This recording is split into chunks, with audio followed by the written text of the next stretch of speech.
दोस्तों आज हम टच कर रहे हैं मेन हेल्थ टॉपिक को, मेन सेक्सुअल हेल्थ टॉपिक को। दोस्तों कई फोन्स आते हैं, कई पेशेंट्स आते हैं जो ये बोलते हैं कि मुझे इरेक्शन नहीं आता है, मुझे इरेक्शन में काफ़ी प्रॉब्लम होती है, काफ़ी लंबे टाइम के लिए इरेक्शन नहीं होता है, मैं बहुत चिंतित हूँ, मैं बहुत वरीसम हूँ। तो आज ये वीडियो उसी को डेडिकेटेड है। दोस्तों अगर आप ये सोच रहे हैं ये खाली बेडरूम समस्या है तो ऐसा बिल्कुल नहीं है। दोस्तों ये आपके हो सकता है कि ब्लड फ्लो में कुछ प्रॉब्लम हो, पेनिस के जो लिंग होता है उसके ब्लड फ्लो में कोई दिक्कत हो, और कई बार अपन इस साइन को अवॉइड कर रहे होते हैं और धीरे धीरे ये प्रॉब्लम और वर्स होती जाती है। काफ़ी लोग मैंने देखा है कि ये बोलते हैं कि नीम हकीम, जो टॉयलेट में जो बाथरूम्स होते हैं रेलवे स्टेशन पे या बस स्टैंड पे, आप देखते हैं काफ़ी लिखा होता है कि सेक्सुअल हेल्थ के लिए हमसे मिलिए, हमसे मिलिए। लोग उनसे लेके कुछ भी खाते रहते हैं, कई सालों तक खाया उन्होंने, और वो आते हैं कि सर हम 5 साल से, 4 साल से, 3 साल से दवाइयाँ खा रहे थे उनसे, लेकिन हमें कोई कोई भी फर्क नहीं पड़ा, बल्कि हमारी पोजीशन और वर्स होती गई। तो दोस्तों अगर आपको इरेक्शन में प्रॉब्लम है, या आपका मॉर्निंग इरेक्शन मिस हो रहा है, या आपका इजैकुलेशन यानी कि अगर आपका वीर्य पहले निकल रहा है, तो ये आपके वार्निंग साइन हो सकते हैं। इनको मिस नहीं करिए, क्योंकि मैं चाहता हूं कि ये जितना जल्दी आप आइडेंटिफाई करेंगे उतना ही जल्दी आपको फायदा मिलने की संभावना रहेगी। अगर आप धीरे धीरे इन वार्निंग साइंस को अवॉइड करेंगे तो आप फंस जाएंगे। दोस्तों 2025 की रिसेंट गाइडलाइंस ये बोलती है कि साइकोलॉजिकल कॉज के साथ साथ जो अपने पेनिस का ब्लड फ्लो है वो एक बहुत इंपॉर्टेंट कॉज बनता जा रहा है धीरे धीरे। पहले साइकोलॉजिकल कॉज नंबर 1 पे था, अब धीरे धीरे वो भी बहुत बड़ा कॉज बनता जा रहा है, जिसके कारण मैं आगे डिस्कस करूंगा। तो दोस्तों इस वीडियो के साथ बने रहिए, क्योंकि मैं इतने इंपॉर्टेंट टॉपिक को आज टच कर रहा हूं और बहुत मन से टच कर रहा हूं कि इसको सुनिए, क्योंकि जो क्वेश्चन लोग मुझसे पूछते हैं आज मैं डायरेक्ट आपके साथ वो शेयर करने वाला हूं। दोस्तों मैं हूं डॉक्टर दीपक अग्रवाल, मैं जयपुर से हूं, मैं एक इंटरवेंशन रेडियोलॉजिस्ट हूं। मैं मेन सेक्सुअल हेल्थ को लेके बहुत ज्यादा मेरे दिमाग में चलता रहता है कि कैसे, तो मैं उसको ट्रीटमेंट करने की कोशिश करता हूं कि उसका ट्रीटमेंट कैसे हो, और मैं minimally invasive treatment procedure provide कराता हूं। दोस्तों इस चैनल को सब्सक्राइब करिए, और ताकि आपको मेंस एंड वुमेन हेल्थ की आपको रिसेंट सारी इंफॉर्मेशन हो सके और आपको ज्यादा से ज्यादा उसके बारे में अवेयरनेस हासिल हो सके। दोस्तों पहला मेथड है एक्सरसाइज। ये प्रूवन वेब मेथड है कि जो लोग सेडेंटरी लाइफस्टाइल होती है, यानी कि अगर ये आप सोचिए एक विशेष साइकिल बन गया। सेडेंटरी लाइफस्टाइल है, जो बिल्कुल बैठे रहते हैं, सोए रहते हैं, या मतलब बहुत ज्यादा एक्सरसाइज कुछ नहीं करते हैं, तो उनको इरेक्टाइल डिस्फंक्शन होने की संभावना ज्यादा रहती है। जो ओबेज होते हैं, मोटे होते हैं, हाई या जो स्मोकिंग एल्कोहल कंजप्शन करते हैं, हाई कोलेस्ट्रॉल वाले लोग होते हैं, जिनका बीपी डायबिटीज ये सब होता है, तो उनको ये सब होने की संभावना ज्यादा रहती है। तो दोस्तों पहली बात तो अगर डायरेक्ट एविडेंस माना जाए तो एक्सरसाइज से ये सारी चीजें इंप्रूव होगी, और ये सारी चीजें इंप्रूव होगी तो इरेक्शन अपने आप इंप्रूव हो जाएगा।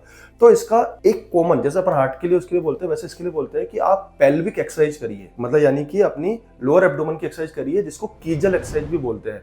अगर आप ये एक्सरसाइज करेंगे तो आपकी पेल्विक मसल स्ट्रेंथ होगी, पेल्विक मसल स्ट्रेंथ होगी तो जो आपकी पेनिस की जो खून की नसें है उसमें कैल्शियम डिपोजिशन कम होगा, वो वर्क करेगी तो उसमें कैल्शियम डिपोजिशन कम होगा, कैल्शियम डिपोजिशन कम होगा तो ब्लड फ्लो आपका अच्छा चलेगा, अच्छा मेंटेन होगा, और उससे आपको बहुत आराम मिलेगा।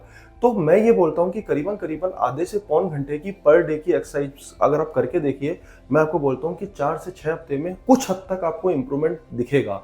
आप वॉकिंग करिए, साइकिलिंग करिए, रनिंग करिए, योगा करिए, एक्सरसाइज करिए, ये सब करिए, तो आपको डेफिनेटली इंप्रूवमेंट दिखेगा। अब दोस्तों मैं आता हूँ मिनिमली इन्वेजिव क्या ऐसा प्रोसीजर है जिसकी वजह से अपन इसको डील कर सकते हैं। दोस्तों देखो एक बहुत कॉमन कारण मैंने बताया कि नसों में सिकुड़न। नसों में सिकुड़न जैसे हार्ट की एंजियोप्लास्टी होती है, ब्रेन की एंजियोप्लास्टी होती है, पैर की एंजियोप्लास्टी होती है, वैसे हम पिनाइल एंजियोप्लास्टी भी करते हैं। पेनिस की जो नस होती है उसकी एंजियोप्लास्टी भी करते हैं।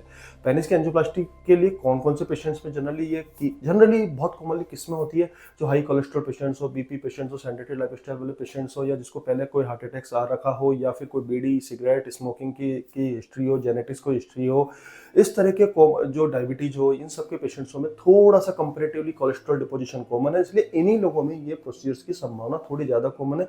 हालांकि ऐसा नहीं है, काफी लोगों में जो हार्मोनल इम्बैलेंस और उसकी वजह से भी काफी दिक्कतें हो सकती है, और उसकी वजह से भी काफी बार वीनस लीक हो सकता है, या पेनिस की नस सिकुड़ सकती है, तो उसमें भी काफी बार अपने को इस तरह की प्रॉब्लम हो सकती है। तो इसमें सबसे इंपॉर्टेंट इन्वेस्टिगेशन है पिनाइल डॉपलर, जो कि एक बार हम प्री इरेक्शन फेज में करते हैं, एक बार पोस्ट इरेक्शन फेज में करते हैं। तो it is very important, but coincidentally unfortunately अभी इंडिया में इस तरह के बहुत एक्सपर्ट लोग नहीं है कि जो इस तरह के डॉपलर कर रहे हो। बिलीव मी ये नहीं है ना, मैं करके देखता हूँ, लोग मना कर देते हैं या फिर करते तो अच्छी तरह नहीं करते। तो दोस्तों इसमें अपन को ये देखना है कि अब करना क्या है। जैसे कि इसमें बिना चीरा फाड़ी के हम एक जैसे हाथ की नस से या पैर की जांग की उससे गए नस से, और हम पेनिस की जो नस है बहुत महीन सी नस होती है उसमें गए और उसकी एंजियोग्राफी करके देखा क्या ब्लॉकेज है तो उसमें हल्का सा बैलून फुलाया और बैलून फुला के हमने उसको खोल दिया, उससे ब्लड फ्लो डेवलप हो गया, इरेक्शन इश्यू सॉल्व हो गया।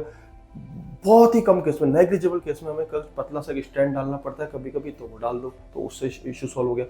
फायदा क्या है, हार्डली आधा घंटे का 15 मिनट का काम है, कोई चिराफाड़ी नहीं, कोई टाका पिटी नहीं, कोई एनेस्थेसिया नहीं, डे केयर प्रोसीजर है, आओ और जाओ, किसी तरह का कोई आपको वर्क में रुकावट नहीं, अगले दिन से अपने काम पे चल जाओ। इंप्रूवमेंट्स फौरन दिखाई देने की उम्मीद रहती है कि जैसे आपका ब्लॉकेज अगर है, अगर रियल में ब्लॉकेज है वो खुल गया, तो इंप्रूवमेंट फ्रॉम सेम डे आपको इंप्रूवमेंट दिख जाएगा।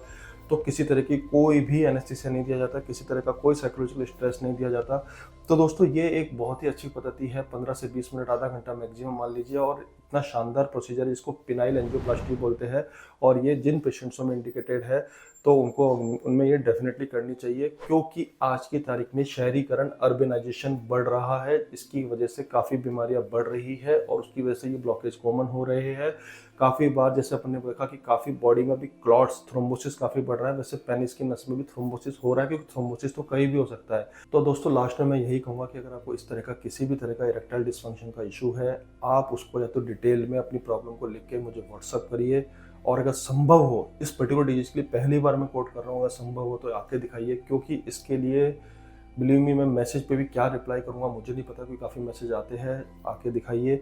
मैं इस तरह के और भी वीडियो पहले बना चुका हूँ, और काफ़ी और मैन सेक्सुअल हेल्थ यानी कि जैसे वेरिकोसील पे काफ़ी वीडियो बना चुका हूँ जो कि बहुत कॉमन है, इनफर्टिलिटी पे वीडियो बना चुका हूँ, उनको आप देखिए, उससे समझिए कि क्या हो रहा है, और आप अलर्ट रहिए, सतर्क रहिए। जय हिंद, धन्यवाद।